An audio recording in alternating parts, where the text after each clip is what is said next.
Hello again, friends. I just want to apologize for last week. The video kind of cut out at strange times. I hope it doesn't do it again this week, but in case it does, I apologize ahead of time.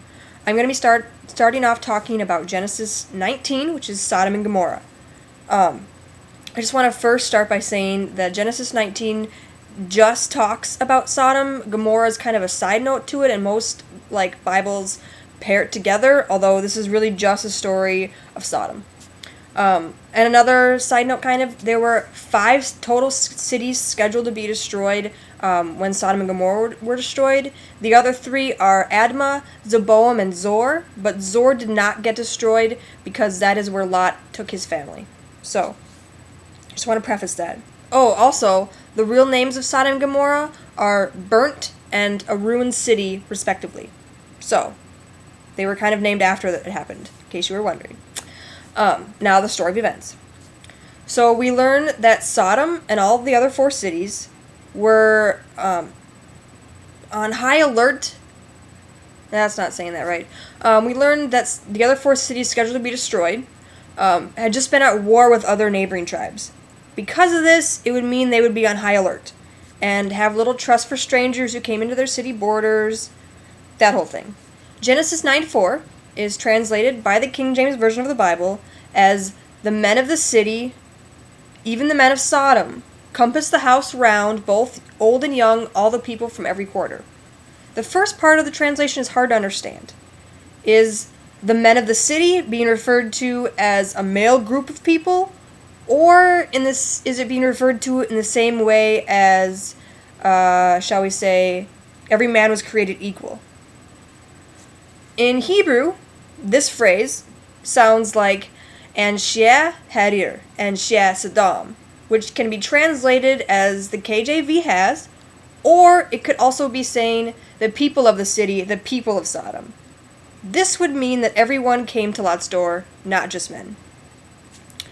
Establishing that, at this point, the mob had showed up on Lot's door and is harassing Lot to bring out the men who had come to stay with Lot.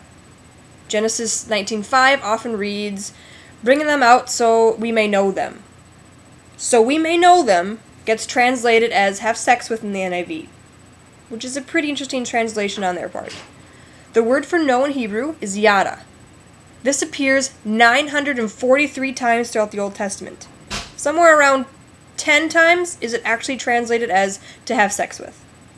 In all of those cases, it is painfully obvious that sex was what was meant and is always used in reference to heterosexual sex that resulted in a baby as a result of that knowing. The same could not be said here for Sodom.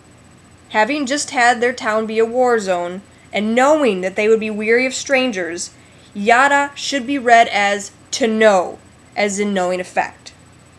Elsewhere in the Bible, we see why Sodom was destroyed.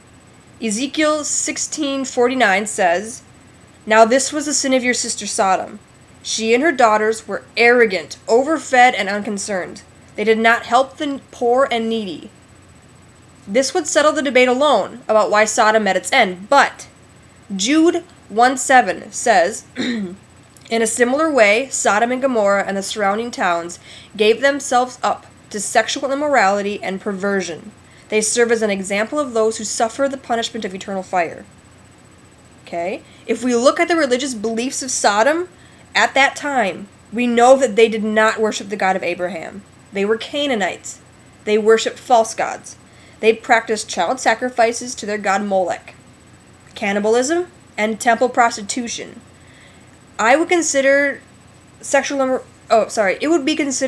immorality of the God of Abraham to have temple prostitutes. So, Jude is able to refer to sexual immorality and perversion without them meaning homosexual acts of an entire town. Now, the fact that this was an entire town and it had men, women, and children in it has to mean that these people were not homosexuals. Due to homosexuals' inability to reproduce on their own means, that they could not form a whole town, and God could have just let them die off naturally. So, if this is at all referring to a sexual sin, it would be heterosexuals performing homosexual acts. problems with that would be that they are acting against their natural sexual desires to do any possibility of events. Some other things that could be what is being prohibited by the story of Sodom, if in fact they were after sex from the visitors.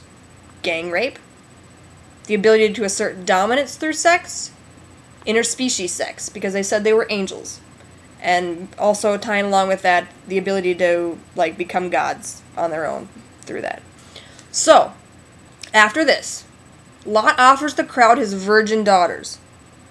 Many say that he would also have done this, many say that he would not have done this if truly everyone in Sodom was homosexual.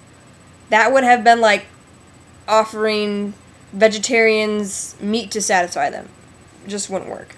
I say that because I do not believe that this was a sexual thing the crowd was after.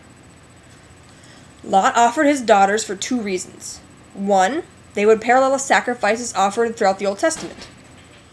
In the Old Testament, God wanted sacrifices that were pure, clean, and young. The virgin aspect of them meant they would be pure, clean, or untouched by men, and young. The other reason I believe he offered his daughters was because they were some of the town's own. It was Lot trying to show them how horribly they treat people. So, this should give you an idea of what Sodom and Gomorrah is about, instead of saying that it was just about homosexuality. Hope you guys have a good weekend, and if anyone comments, they should comment and wish my girlfriend luck, because she has her driver's test tomorrow.